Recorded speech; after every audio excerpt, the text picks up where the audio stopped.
रजनीगंधा का फूल एक प्यारा सा तोहफा। आज कायनात जब सुबह सुबह उठी तो खिड़की से बाहर देखते ही उसका चेहरा मुरझा गया। अरे कहाँ चले गए? कल तो यही थे। इतने महीनों से रोज सुबह दोनों को देखना उसकी आदत सा बन चुका था, और आज जब दोनों अपनी जगह पर नहीं थे तो कायनात को कुछ खाली खाली सा लग रहा था। सुबह सुबह बस वो दोनों सामने दिख जाते तो कायनात का रोम रोम पुलकित हो उठता था, सुवासित हो उठती थी उसकी सांसें। मन एक अद्भुत खुशी महसूस करने लगता, और सबसे खास बात, इन सबका सकारात्मक प्रभाव पड़ता उसके मस्तिष्क पर, और कलम खुद ब खुद कोई गीत लिखने लगती। पता नहीं क्या जादू था उन रजनीगंधा फूलों में, बस देखते ही मन मचल उठता। शायद समीर प्यार भरा था उनमें। आखिर उसी ने तो कायनात के जन्मदिन पर यह गमला उसे उपहार में दिया था, और फिर दोनों ने मिलकर उसमें रजनीगंधा फूलों का यह पौधा लगाया था। देखो न कायनात, तुम्हारे लिए एक काम सौंप कर जा रहा हूँ। कल ही मुझे कंपनी के एक प्रोजेक्ट के लिए सऊदी अरब निकलना पड़ रहा है। बस 8 महीने की ही तो बात है, फिर आते ही झट मंगनी और पट ब्याह। बस तब तक मेरी यादों को इस पौधे में संजोती रहना। समीर को कायनात को बातों में उलझाना बड़े अच्छे से आता था। समीर बेशक चला गया था, लेकिन कायनात हर रोज बड़े अरमानों से उस पौधे को सींचती रही। कायनात की खुशी का उस वक्त ठिकाना नहीं था जब वह एक रोज सुबह उठी और उसने पौधे पर 2 फूल खिले हुए देखे। दोनों फूल बिल्कुल एक दूसरे से जुड़े हुए थे, कायनात और समीर की तरह। कायनात रोज उन फूलों को निहारती रहती और समीर को याद करती।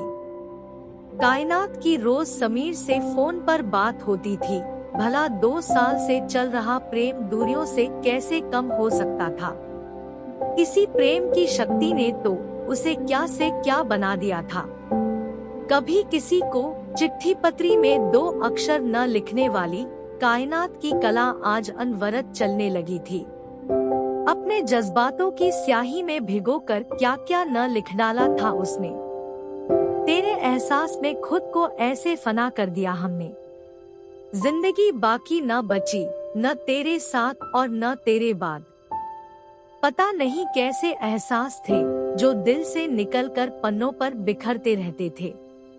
जब भी मन होता कायनात उन रजनीगंधा के फूलों को निहारते हुए खिड़की के पास कागज कलम लेकर बैठ जाती। माँ जब डांटना शुरू कर देती तब सुध पड़ती कि कुछ खाना भी है और घर का कामकाज भी देखना है। पता नहीं पिछले कुछ दिनों से क्या हो गया था उसे। पतझड़ का मौसम आ गया था, फूल मुरझाने लगे थे। माली से पूछकर खाद पानी भी डाला। समीर को फोन पर बताया तो वह भी पहले खूब हंसा, फिर बोला पतझड़ बीत जाने दो, सब कुछ ठीक हो जाएगा। कायनात फिर भी आश्वस्त नहीं हो पा रही थी। अब तो बसंत की बहार भी छाने लगी थी। चारों तरफ एक मीठी बयार बहने लगी थी, लेकिन फिर भी कायनात को कुछ सही नहीं लग रहा था। आज भी उन फूलों को देखे बिना बेचैनी बढ़ रही थी। कायनात कागज कलम फेंक कर बाहर आ गई थी और गमले के आसपास ही चहलकदमी करने लगी। कुछ समझ नहीं आ रहा था कि क्या हो रहा है। इसी सोच में उसे यह भी ध्यान नहीं रहा कि काफी देर से बाहर की घंटी बज रही है। कायनात, कहाँ खोई हुई हो? दरवाजे पर कब से घंटी बज रही है, ध्यान कहाँ है? माँ ने दरवाजे की ओर जाते हुए पूछा। इससे पहले कि कायनात संभाल पाती, दरवाजे पर समीर खड़ा था, मुस्कुराते हुए, हाथों में रजनीगंधा फूल लिए।